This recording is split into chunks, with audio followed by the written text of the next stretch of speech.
Hello and welcome to Ink in the Eyes, the podcast for all your graphic novel needs.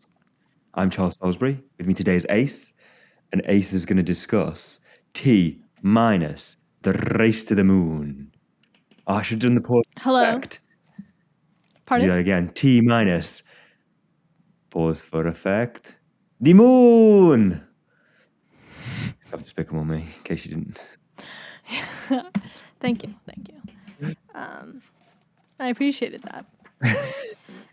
Unfortunately, in this book, they do not steal the moon. It is the race to get to the moon. To get to the moon? It is written by Jim Ottaviani. I don't know if I'm saying that right. And then illustrated by Zander Cannon and Kevin Cannon. They are not related. Really? They both What? live in Minnesota. They both live in Minnesota, but they're not related. Correct. And on the back page, the authors and illustrator, it says Zander Cannon and Kevin Cannon, in parentheses, no relation. How strange. But they've been working together since 2004. I think they went to the same university program. That's even stranger. Is Cannon a particularly common name? I don't know any Cannons, but then I don't live in Minnesota. So. I don't either, but it feels like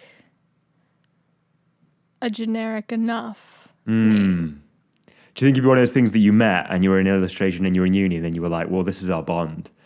And then that's how they kind of created a bond instead of... So, yeah, maybe it's less quinky-dinky than you'd think. They went to... This isn't related to the comic, but Grinnell College in Iowa. And it says it has an open curriculum, which means the students don't necessarily need to follow a prescribed list of classes, which I feel like for an illustration student is actually probably good. Yeah. There was my university ran something similar, Open University in the UK, because it's based around openness and education for all, and it's designed to be done by working as well. But they do an open masters and they do an open bachelor's, and I kind of wish I'd done mine as open, because there's like themes that you go through, but as long as you get the certain amount of points, like there's directions they can take you, so you can do like art history. But I would have liked to have done like Spanish and the German, but with art history as well, and added extra bits in, or different bits. I didn't do that because I thought I wanted to career change into a teacher and I needed a specific language. Yeah, that's what I thought I was going to career change into. Luckily, I didn't, because teaching here is a bit of in a terrible state. Same in America. Underfunded, underpaid. They get a lot of shit from everywhere. The left don't think they work hard. Did you want to go into grade school? I'm not sure what that would be. But secondary? Maybe secondary or maybe primary. Either one. There's pros and cons. Grade school is just, anything that's not university. Right. Then yes. Yeah. It was grade school. With the grades. Yeah. I know I have a few friends who are teachers, and like elementary school is like the university degree is very different from middle/high school, which is secondary school. Yeah, there was a lot of it was a thought I went through, and then I think luckily I dodged that bullet. Yeah. So T minus, I understand it's a cool thing to do. T minus, tell me about it. So the back, I will give you the pitch. It says, question: what happens when you take two global superpowers, dozens of daring pilots, thousands of engineers and scientists, and then point them at the night sky and say, go? Answer, a space race. I like the whole world followed the countdown to sending the first men to the moon. T minus, the race to the moon, is the story of the people who made it happen, both in the rockets and behind the scenes. Yeah, the space race is fascinating. I'm assuming you know a lot more than I do, because you went to space camp. And I'm about to know even more. It's a fun... You're about to know even more. It's fun. I know they were like building rockets to make missiles, but I I mean, there's so much innovation that you just won't get today. The only thing I know about really the space program with America is that they may have all come from Germany. They what? They might have all come from Germany. Because Germany were like actually, light years ahead of everybody when it came to rocket propulsion. Well, so according to this book, there's a guy called Dr. Goddard, which this is quite nerdy, but when he said his, because they kept calling him Moon Man, and then he's like, no, my name is Dr. Goddard. And I audibly gasped. Because the space center up near us in Maryland is the Goddard Center. But he had a ton, according to this book, again, which I think is pretty well researched, he had a ton of research and was doing experiments based off of Jules Verne's To the Moon, because he was saying all his math is actually correct, but he has very specific coordinates globally of where this rocket has to be shot off to escape the Earth's gravity. And so this Dr. Goddard was like, we're going to have to make a liquid fuel source. And there's a scene in 1930, they have it, where someone from Germany sends him a note and is like, I need all your research. We're going to make a movie. We're going to do this and blah, blah, blah, blah, blah. And he was like, oh, international relations is good for science. So yeah, send him all my research. And then fast forward to 1945, when the Americans are getting some German guy, I forget his name, to surrender. It's funny because the Americans come up and the Germans are like, bring us to your leader. And he's like, bring us to your leader? Like, why would I do that? Because it's just a random soldier. And he's like, it is I, the leader. And the American's like, I have no idea who you are. But basically this guy says, yeah, we're surrendering to you because we hate the French, the British can't afford us, and the Soviets are terrifying. So grab what you can, destroy the rest. Take me. We're surrendering to. Interesting. That leaves you guys. Anyway, so yeah, they grabbed a bunch of the rockets that they made based off of this Dr. Goddard's research, supposedly. Excellent. It's 124 pages, but there's a lot of panels and dialogue and information on each page, so it actually took me a couple days to read. I probably could have done it in a day, but, I didn't just sit down and read all day. That's as really much good. As I would have liked to. That's really good, because we were having the you know- discussion the other day of whether, like, the cost effectiveness of graphic novels and comics. And so to have a good one with lots of dialogue and information and a good story as well for 124 pages is, for $12.99, is a good start. I just looked up the price. I think it's, because it says a junior library guild selection, Simon says kids.com, so I think it's maybe in the kids section. Would you say it was YA, they're or would you usually say it was cheaper. more kiddie? No. I think you could read it as a kid. I tried reading it at 12, and I think I found it a little bit boring. Right. But you can tell it's very well researched, and it has a lot of names and acronyms that I kind of glazed over a little bit. I knew some of the characters. I think if you're learning about the Cold War, say in school, and you wanted a more interesting way to learn about it, this would be a good way to do it. Or if you're just interested in space. Like I said, it's very well researched. They have at the back a list of resources they used to research for it, and the links to like NASA's database of transcripts. And so in the story, when the astronauts are going up, they do have actual dialogue from the actual launches, because you can go onto NASA's webpage and like hear the recordings from the launches and stuff. Apparently they're quite bored. I remember Yes, reading that. actually, okay, this is kind of jumping ahead to the middle, but apparently, well, okay, so in the margins, they have, because the story starts, let me see, T minus 12 years until they actually reach the moon, until the moon landing. Okay.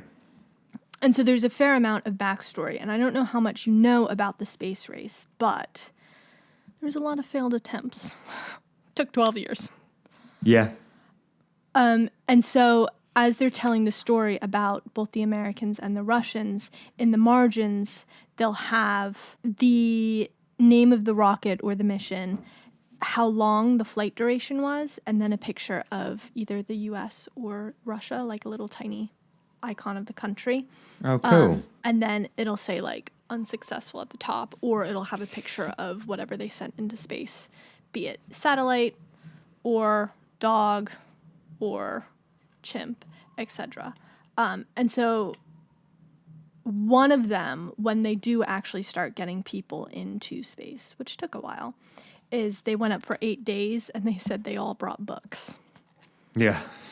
Because 13 days in a tiny pod, you're not doing much. You're not doing much at all, yeah.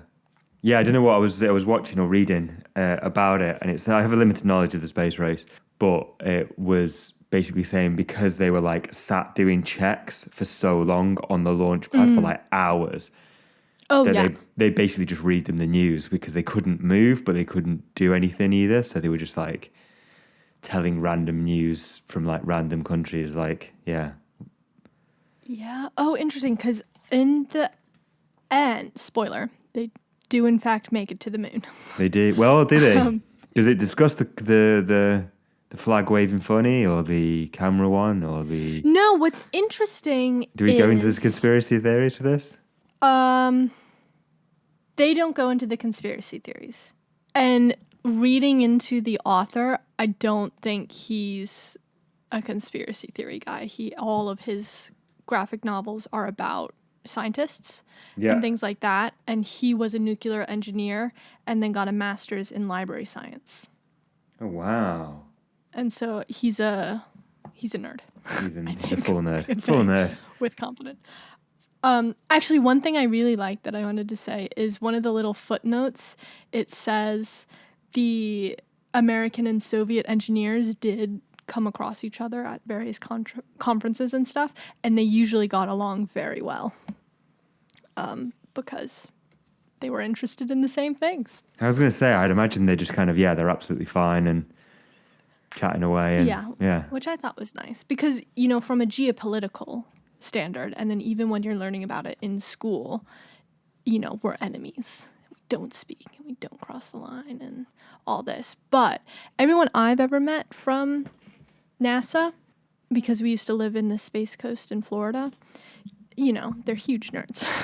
We went to space camp and stuff, and they get really excited about these things. And I would imagine, if you're talking to people doing a very similar thing but in different ways, it would be quite fun to talk to them. Yeah, very much. Yeah, I bet. Anyway, so the story, it's an overview of everything. I'm skipping to the end here because of your question. But the first... Should I go chronologically? I was going to say everybody knows the story anyway, so the story is not... For usually, we avoid spoilers, but for this...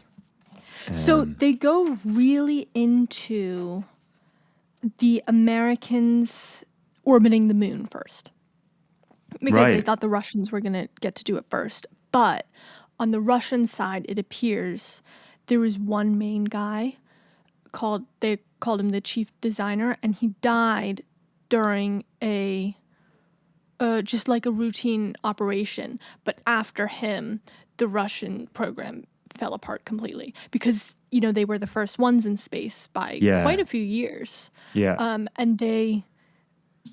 the other big thing that I didn't know was you can't put pure oxygen in the space capsule because it's quite dangerous. Mm-hmm. And so the Russians figured this out really early on, and because, their guy burnt to death in a test phase.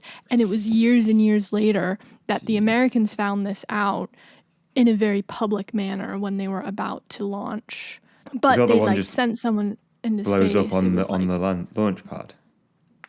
It wasn't a blow up, it was just a fire, but yes, it was on the launch pad, right, which were, heavily televised and things like that. So I think the Russians were quite ahead until this man died, and then the Americans just took off, and they orbited the moon first.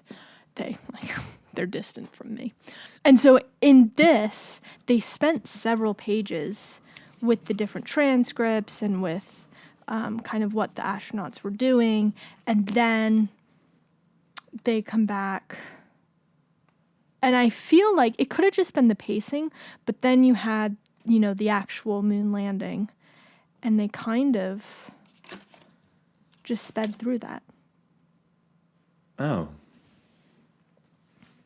Like they cut it off right before he steps on the moon. Oh, wow. Like they didn't even write in the one small step for man. Or one small step, whatever it is. Oh my God, it's kind of embarrassing. I don't know that quote. Well, it's misquoted, isn't it, quite often? Probably. I know they Is that one small step? But they had a lot of discussions on what he should say. That wasn't like a spontaneous thing. They don't go into that in this. That's a fun fact for you. Thank you. Oh, but the other thing, in contrast to why I think the Americans did better after the Russian chief designer died, is because they had a ton of people working on it and a bunch of different organizations all over the country. And even when they draw in a model of the Saturn V, which is the rocket that goes to the moon, and they have little like info boxes saying the different organization that built that and like who designed it, and it's like 10 different people, places, and so that collaboration, I think, in the end, is probably had a big hand in them being successful. Them doing that collaboration, yeah, that's interesting. I've seen the Saturn V, or a model have of you? it, because obviously I have in Florida at Kennedy Space Center. It's huge, and I think particularly growing up in Florida, where the soil's quite sandy, so you don't get a lot of tall buildings. It was like the single largest structure I'd ever seen. And oh, wow. When like 5, you're also quite short. Yeah. And so just the vastness of it. I mean, even now as an adult going in, like you'd be like, oh my God, this is incredible. Knowing this is just a massive structure that has like 300 pounds, 300. It wasn't the most complex machines ever made. Like the computing in it is less than your mobile phone, but it's like the complexity of Apollo 11 is insane. Like it's the screws and everything. Like nothing's been designed more, basically, I think. Yeah, what I was thinking about, I know the space race was, a show of arms, like who can build the bigger missile, essentially. Mm-hmm. But when you take out the macro level of geopolitical whatever and war and all that, it was just like a really fun, exciting project that both countries went all in for. And you don't really get that anymore. It's no, just you like don't. Everyone sat down and they wanted to watch the launch, and it was just, like I said, they're huge nerds just trying to solve these problems, and it's quite fun. You don't really get any phenomenon like that anymore. No, not at all. Not at all. Do you think that's just that America doesn't really have any competitors in that respect? Oh, God. Also, our current political landscape is all about deleting the competition. Yeah. Political. I don't know. You'd think that if anybody were to do it, Trump would have done something. Do you know what I mean? No. Like the Kennedy Space Center. Like he loves legacy. He loves nothing more than like the legacy of. Well, no, because rockets. I mean, the space industry specifically has gone privatized. Yeah, true. Musk and all the rest of it. So yeah. And then Trump's whole thing is, I don't know if we should put in this politicalness, but it's all right. Crack on. Well, he's all about having people pay him off. And so it's not about, okay, a legacy, okay, we're doing these great innovations. It's more of, okay, they're going to pay him off, so I'll make things easier. Like he's running the country like a mob boss. Yeah, that's what makes me think he'd be doing like bigger things to make it stand out. Do you know what I mean? Like to make him memorable. Because he's fired. This is part of the COVID problem. He fired the pandemic team, and he's like cut so much research funding, and there's like a website, an organization with all the different government research funded projects, and he like took a lot of that down. Strange. So he's anti-innovation, I would say. Yeah, I think he's anti-innovation. There's a lot of argument for that. But it is, I think it is just pure legacy. And he hasn't really done anything legacy. He destroyed the country. Yeah, but that's not a leaving a legacy. That's not, Yeah, you know, like he's going to be in the history books forever. well, not a good part of the, yeah. You know what I mean. So it's the one small step for man, one giant leap for mankind. But in 2006, they discovered the audio that it's one small step for a man, one giant leap for mankind.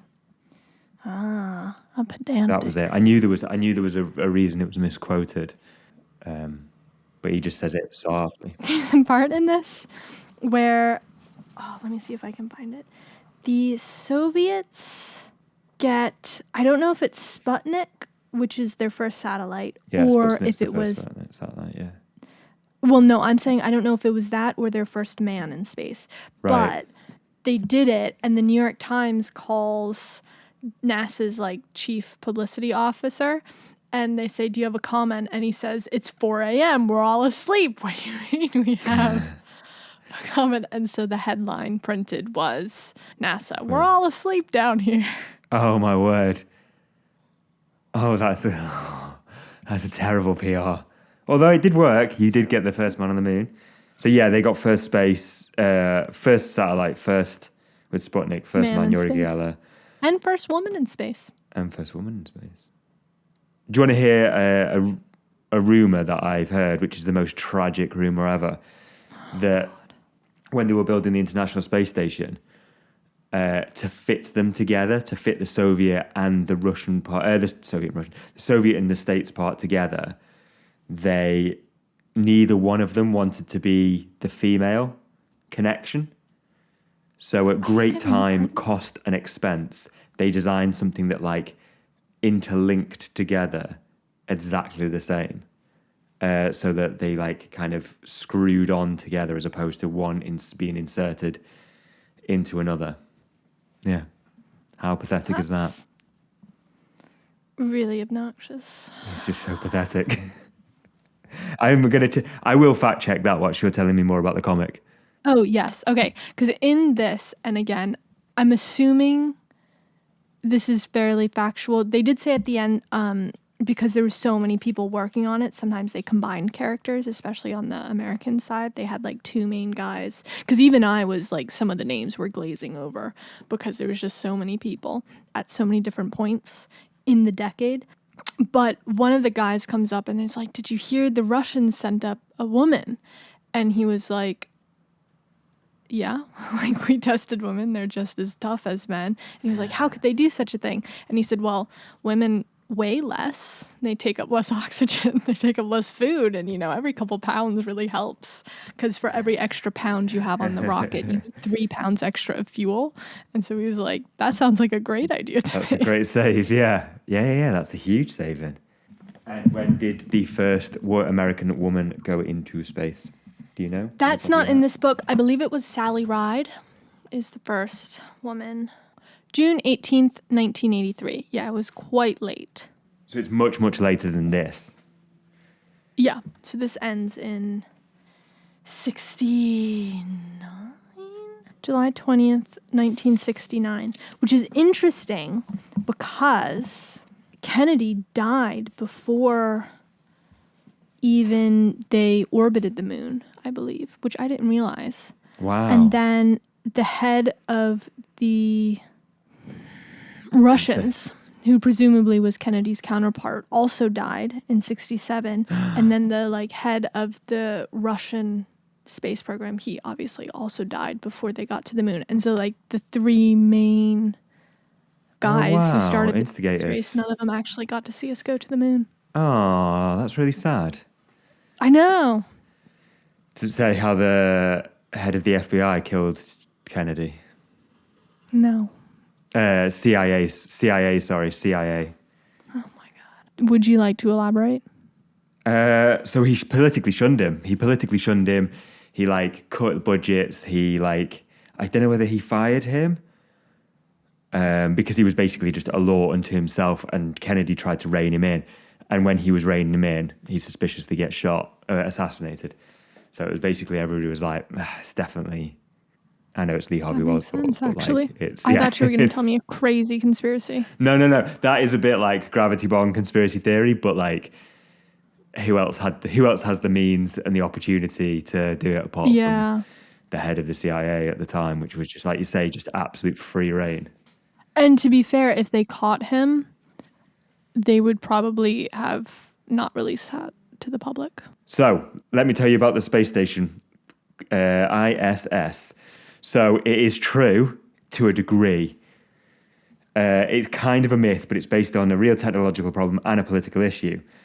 One side was so normally you'd have obviously like a USB, you have the male inserted and into the female role. So they didn't say they didn't want to be the male or female, but it was like very symbolic that like they were trying to build this out.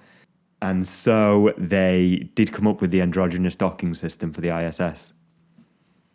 Oh, you know what's interesting is the last page in the book. It's the one designer sitting, drawing out the docking thing. And they're like talking about it.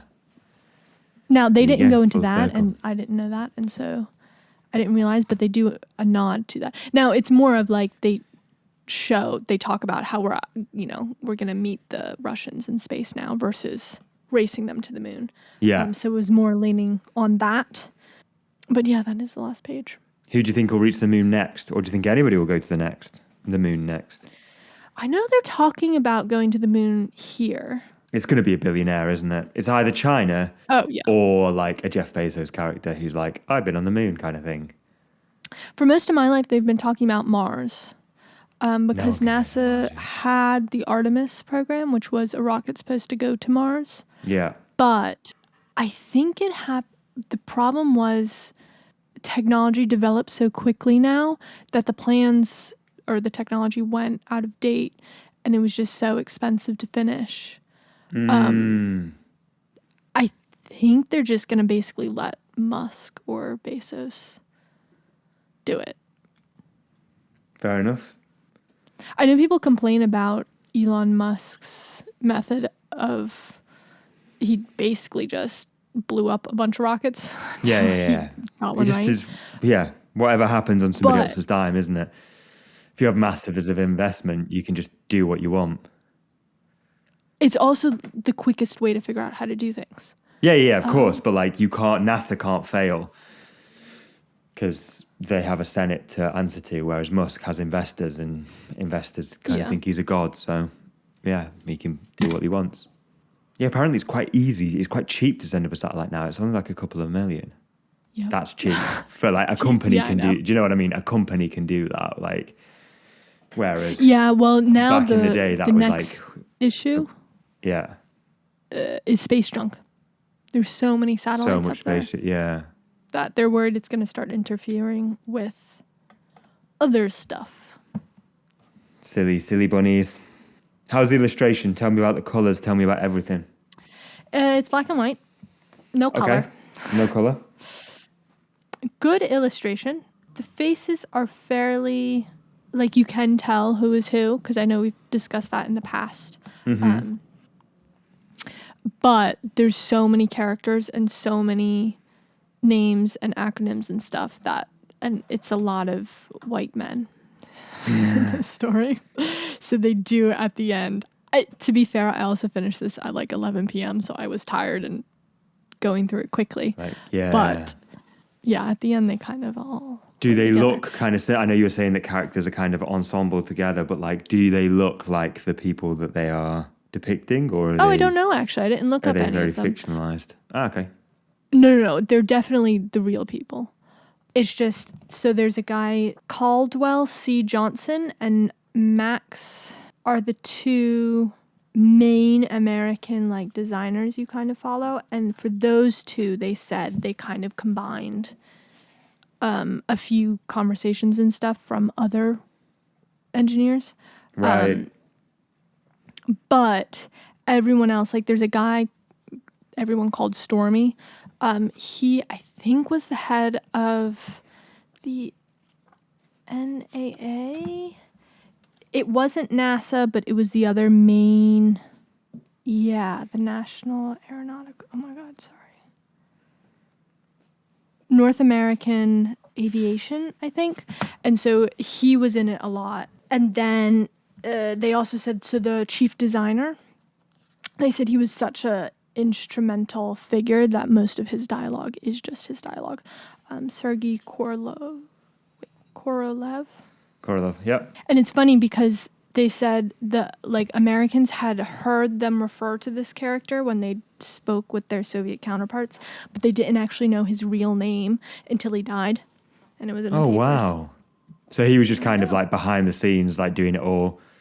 No, everyone called him the chief designer. But he wasn't in the public eye, so to speak. He was. Well, he was. Everyone just knew him. Even the Russians, he came in and said, "Hi, I'm chief designer." Korolev, and they're like, "You know me as the chief designer." Oh, cool. What's up? They send a dog up into space and bring her back. The Russians. Did she survive? And that's how they knew they could send people. The dog's name was Little Star. Oh. That's a great story. Well, it's interesting because I think most people know Laika, the dog who orbits Earth but then dies. So it appears she was meant to come back.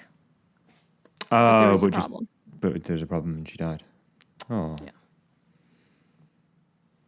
Well, she died confused, at least.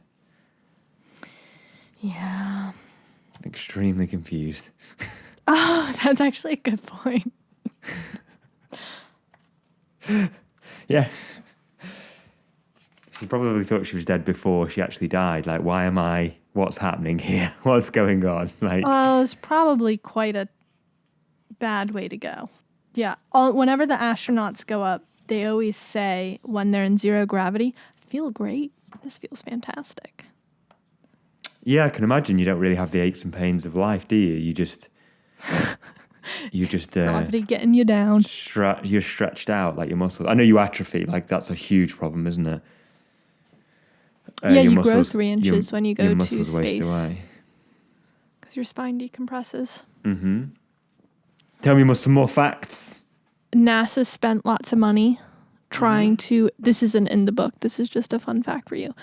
Invent a pen that could write in space, or a pencil that could write in space. No, that was it. A pen that could write in space. And everyone is like, a pencil. Well, no, because graphite, if that splinters, is very dangerous. Yeah. Because it's a sharp, pointy thing in zero gravity that can then. I was going to tell you that it's an urban legend. Is Damn. it? No, they actually, because we've gotten pens that can write in space. Yeah. So they spent loads of money, and the theory is that the Russians just took a pencil. They didn't spend all the money, and it's an urban legend. Like you couldn't take a pencil because it was. Oh, I didn't know that was the story. No, that's the urban legend. Is that I was like, you could the never Americans take a spent pencil. all of That's this silly. money, and then the Russians just took a pencil, showing that like the Russians had more like common sense to problem solving, or like the cheaper way of problem solving. But yeah, it's nonsense. One of the missions, the Russians took a gun. Oh. And he just in case he landed in hostile territory. Oh my God. So he was like, listen, you can have more food or you can have a gun. They took the gun. And I was just waiting for it to go off in the space capsule. It didn't. But I was like, y'all. Oh, wow. I mean. And so, go ahead. You'd probably just, don't know, eat in the jungle. I suppose, yeah, there's a lot of wars happening literally all over the globe.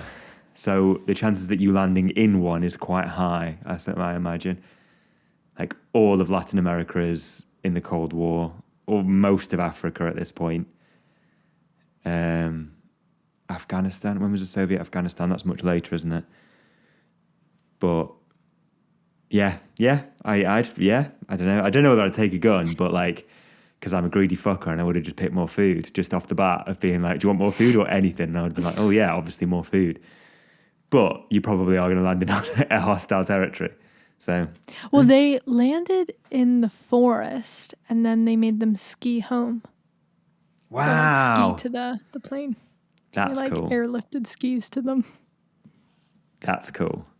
Surely you must be like, my life can't get better than this. You land in space. That is like a Bond film. Like you land coming home from space and then you ski down a mountain to home, being labeled Well, yeah, a they were hero. like, we've been that's- around the world a few times. Might as That's well go a cool. little longer. Yeah, that's cool. And then the one, they orbit the Earth on Christmas Eve. And the one guy says, did you ever think you'd be spending Christmas Eve orbiting the moon? Wow. How long does it And take he to orbit the said, moon?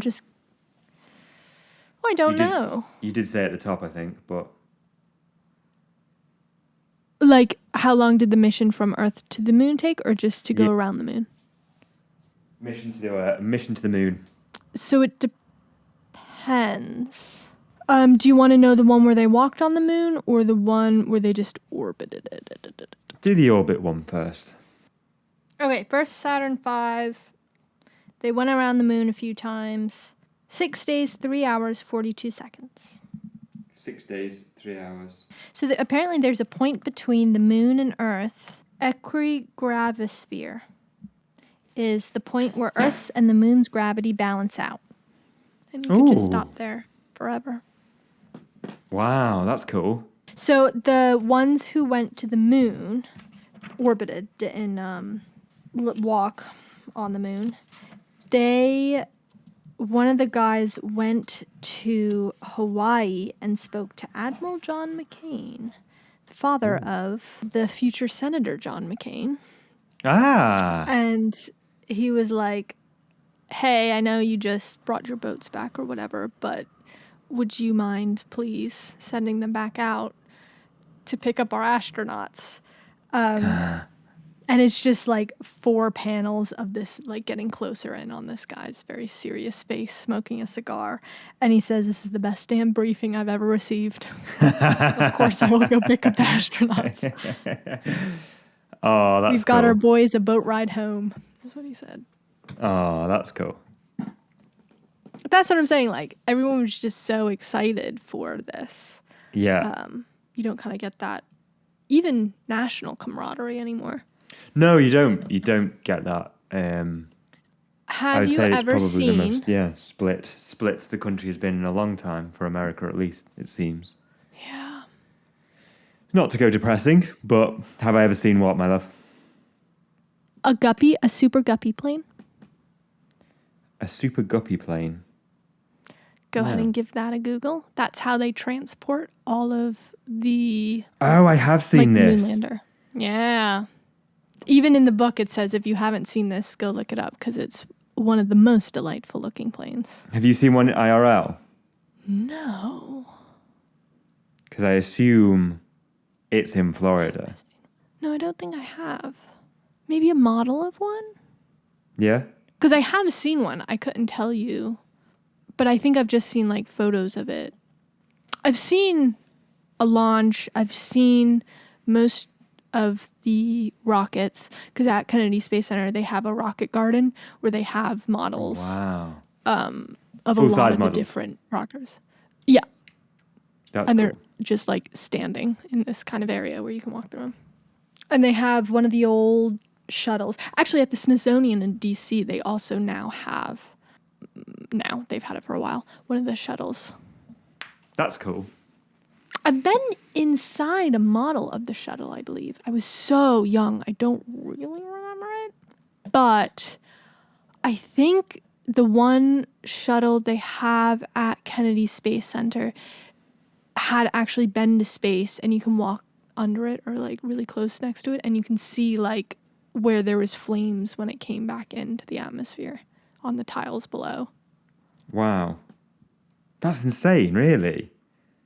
Yeah. That's cool. No, Kennedy Space Center is super fun. Yeah, I I'd would like that. recommend it.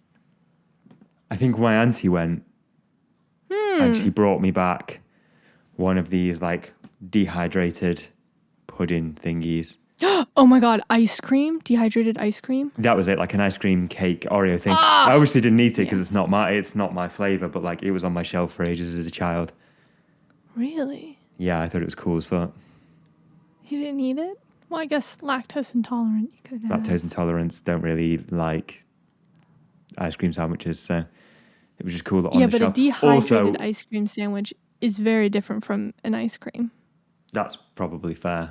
Also, I remember I was one of these kids that kept things, and it is Fair. my greatest, not source of regret, but when I look at my little niece and she really enjoys like a sticker book by sticking Yeah. everything everywhere. Like my phone is now embossed with Aww. gems. I've got loads of gems on it now, which looks really cool. But That's like so cute. as a kid, I never would have done that because I was like, oh no, I've got to save the stickers, but I would never use them. So like, Yeah. it's I think things are there to be enjoyed. So my brother probably ate it eventually. That sounds a very him thing to have done.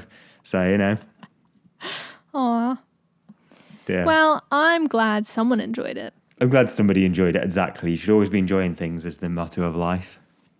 So, do you know Dippin' Dots? No. Really? Oh my god. I think it's Dippin' Dots. No. Wait, it's a brand name. Let me see. Okay, so it's flash frozen ice cream in liquid nitrogen. And so it's just like tiny little balls of ice cream. You can look up an image of Dippin' Dots and you will Dippin' see Dots. this. You won't have had it because it's ice cream and you're a hater. But I am. it's Dippin' really Dots fun ice to cream. eat. And sometimes they mix fun things like Oreo bits and stuff in them. But at Kennedy Space Center, they call them space dots. And for most of my life, I thought they were just space dots. And then when I saw Dippin' Dots, I was like, hey, they stole this idea. But really, I think it was probably just like a differently marketed version of Dippin' Dots. It's not for me. I mean, it's bright blue, called Cookie Monster. Not all of them are Cream. bright blue. That's probably cotton candy or blue raspberry. No, it's called Cookie Monster. There's Oh, there you go. banana I like the split banana ice split one. cream. Yeah. I would There's a imagine these are one rainbow of the things you sorbet can't one. get in Europe. I'm gonna go out on a limb and say, Why not? Wait, you let me know, see. there's certain colorants that we just don't allow here. Dippin' Dots International. Dippin' Dots are available in Europe, although they are not as widespread and are sold under different branding, such as Mini Melts. Oh my god, the product has a limited presence in specific locations, including the UK, where they have been spotted in cities like Manchester or London. Oh my word, I'll look out for it. So they're called what? Mini Milks? No, Mini Milks. Mini different. Melts. Mini Melts. I think they do sorbet ones. Mini Milks were. you Did you can have give it Mini to your Milks where you niece. are? Mini Milks? Mini Milk. They were one of the ones that you went to your friend's house and like you were going to have ice cream or you were going to have a treat and they Oh, it brought was ice a cream. mini milk and it was vile. They're horrible things. Basically, it's like, this is going to sound nice, but it's not. It's like a strawberry milkshake frozen or chocolate milkshake frozen. Oh, I see them. Yeah. Yeah, They but they're look- like so unappetizing. They look quite bland. Yeah, And they're that's so impressive, unappetizing. They're because ice so cream is like nice. overly milky that like and fake strawberry that like they're just they're horrible things. And you'd be like, oh no, prefer to not have a treat. Thank you very kindly. Can I have a Calippo, please? Can you have a what? Calippo. The exact opposite. There's no milk in them, but they're just like frozen orange juice, and they're amazing. Oh. Loads of sugar in them. Don't give one to a child. It's basically like do you know Ribena here? Yeah. Basically frozen Ribena. So like incredible, but like very So we have sugary. ice pops, which it's just frozen sugar water, and you get them in little plastic tubes, and you have them like everywhere as a kid. Yeah. And so we used to get them every summer. Neither my sister nor I, censor her name, liked the orange ones. And so I remember, I'm sure I've told you this. Oh, but yes, you have, but I liked it. Our friends would come over and we'd be like, the orange ones are so good. And they'd be like, oh, I want to try that one. And that's how we'd get rid of the orange ones. It's so twisted. It's so calculated. No, it was being resourceful and marketing. Wow. And not being wasteful. Exactly, there is that. Do you have anything else to tell me about this remarkable comic? Oh, it's been an hour of me just telling you fun things. I didn't even talk about the author or illustrator. We haven't really talked about the comic much, but I've actually enjoyed it. But I like anything cold. I like anything Cold War-y. So, as I've said before, I know. I thought you were going to tell me all these facts about the Cold War. So I try to keep it light on the Cold War because this is the fun part of the Cold War. Whereas what you were saying is like it's the posturing, but it's like the cold part, the coldest part, where what happens if you just give the geeks the money? What happens if you get Nazi scientists and bring them back to America? Who knows? We've got a space race. Whereas the rest of it is like quite bonkers, like CIA, Stasi. Yeah, it's all the rest of it is very dark and like not very. This is like the sanitized Cold War. Basically, when I was a kid, this is kind of what we thought it was. Like, a lot of us were like, well, they were kind of spying on each other for ages. But then it came out in, like, the Olympics and the space race, which it kind of did in a way.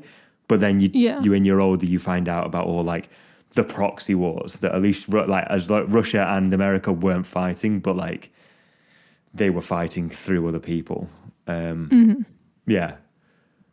But, yeah, I mean, I think it was a great time for, like, sport, although we can get into doping and that's a whole different thing, or and the space race.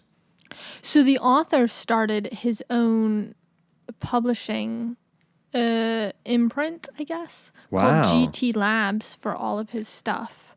And it's so that's GT his. Labs after the... Oh, you know it.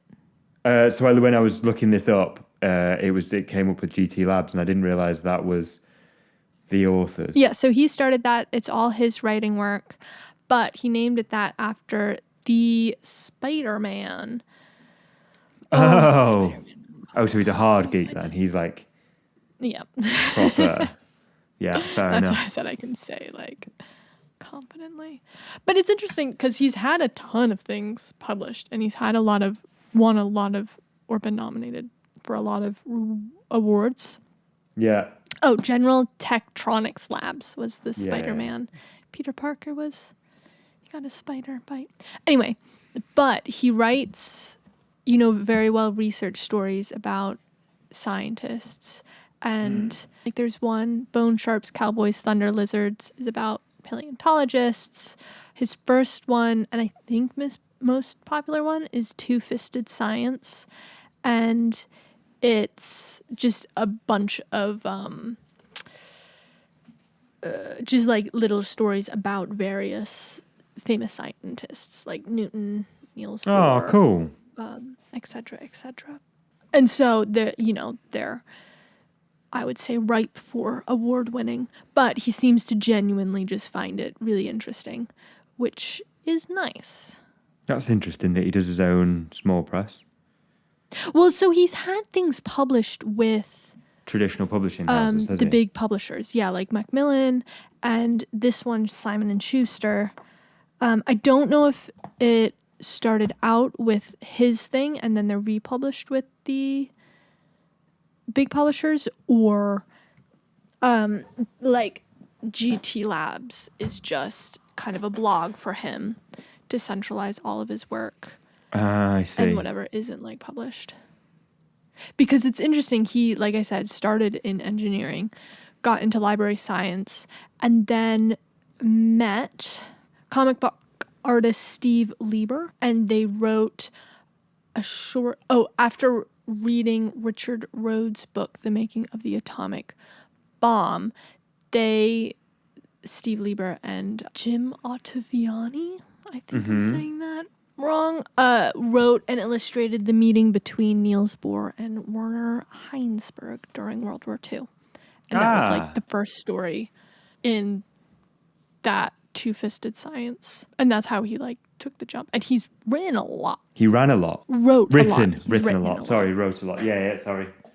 I thought you said ran, and I was like, oh, that's thrown me. Well, he runs a lot, and he runs a lot. I was like, lot. That's cool, but what does that have to do with this? So yeah, fair enough. Sorry. Zander Cannon, illustrator number 1, has done a lot. Oh yeah. His like first thing... Oh, so yeah, he published a few things, got into Image Comics, and then worked with your favorite, Alan Moore, on Top 10. Ah, okay. And got an award for a joint Eisner. And Amazing. Also worked for America's Best Comics. And then I think around then, that's where he met Jim Ottaviani. And he also worked on Bone Sharp's Cowboys, Thunder Lizards, which is about the paleontologists. Got you. And so he's won a ton of awards. Heavy, it's still heavy science still as well. Like, it's still very... Yeah. Yeah, that's cool. And then Kevin Cannon, if you go on his Wikipedia page, it just says he's produced Far Arden, a graphic novel about a journey. Okay, cool. Keep it light. No spoilers here. I would argue most things are about a journey. Now, if you go on like his Instagram or his website, he does lots of illustration, I think outside of graphic novels, and he does those big complicated maps, like huge spreads, lots of tiny little details. It looks like he's done maps, film posters for hundreds of beavers. He did the film poster, and it's just very detailed, very intricate. I really like his style. It's bright, colorful, bold lines. Nice. Yeah. Oh, so it's quite colourful normally. Yeah, so is the other guy. Both of them, if you look at their portfolios, they're super colorful. Oh, weird that they both did black and white. Well... Do you think it was just because of the age? That could have been a publisher thing. It's easier because then you don't really need a colorist.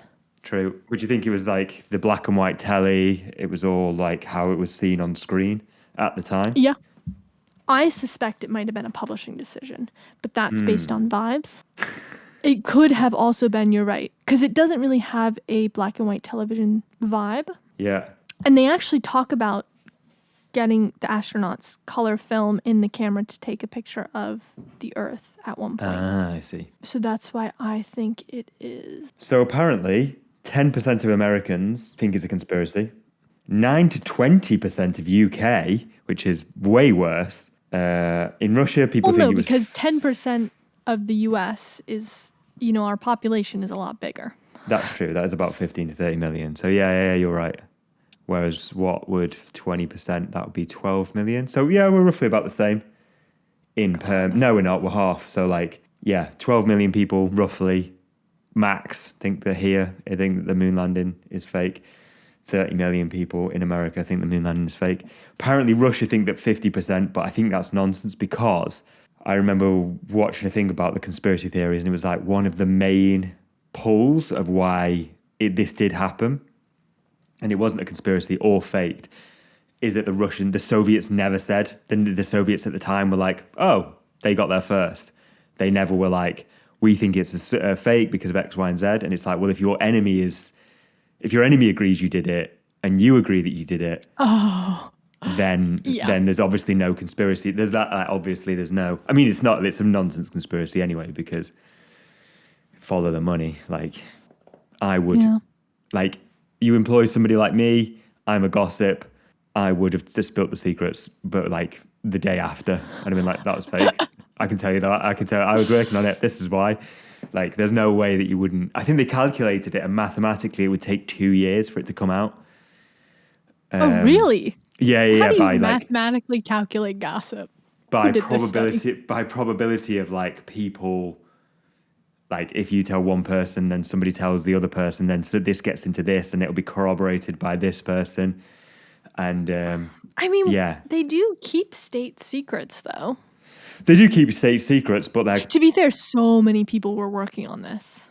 And also the very funny one, because it was on QI that I saw this. So it was Stephen Fry that was saying it. He was like, America do love keeping secrets, though, and they were like, yeah, but they're actually pretty shit at it. It's like the president can't even have an affair without everybody finding out. You know what I mean? Like the Monica Lewinsky thing, that should be able to. If you can't keep that a secret behind closed doors, then how the hell can you be the space rate? How can you fake that? Fair. I think someone asked my parents once if it was fake because my dad works in the space industry, and one of my friend's parents in Florida was like, so it's fake. My mom was like, no. Thing is, like, you can like. That's a summarization of the conversation. Yeah, no, it isn't. I'm not even gonna say anything more. I'm just gonna move away from you I don't know quite what she said slowly. exactly. I was not aware of this until recently. Oh no, I don't think that it was fake. I also just don't know why you'd fake it. It'd be a bit pointless thing to fake, wouldn't it? Well, at the time, it was very prestigious. You know what I mean? Yeah, but there's the argument of like, well, we haven't been back, so obviously it's faked. But I would say the opposite. well. I would say the exact opposite is true. Like, if you would fake it, why would why wouldn't you just fake it Why again? wouldn't you just keep on faking it? Like, you'd be like, yeah, we're going up on next Tuesday. Yeah, like obviously you just keep on faking it. Like, if it costs billions and billions of dollars and it's like the most intelligent Or people. why haven't we gone to Mars yet? Yeah, exactly. Like, yeah, you'd fake everything. So yeah, he's gonna check. You've convinced me. Coming into this, Because you were on the wondered, fence, I could tell. Maybe it was fake. No, But now no, I don't think it's fake. you've rescued me from the conspiracy. Yeah, we should start a conspiracy theory podcast as well. I love conspiracy theories. Anything else you'd like to share with me? Not a thing. Not a thing. I thought that went well. Good. Thank you for listening to Ink in the Eyes. This is Ace McAlpine. I'm joined by Charles Salisbury. Hello. If you have Goodbye. any fun facts about the space race, please do not keep them to yourself. Like and subscribe, and we will see you next week.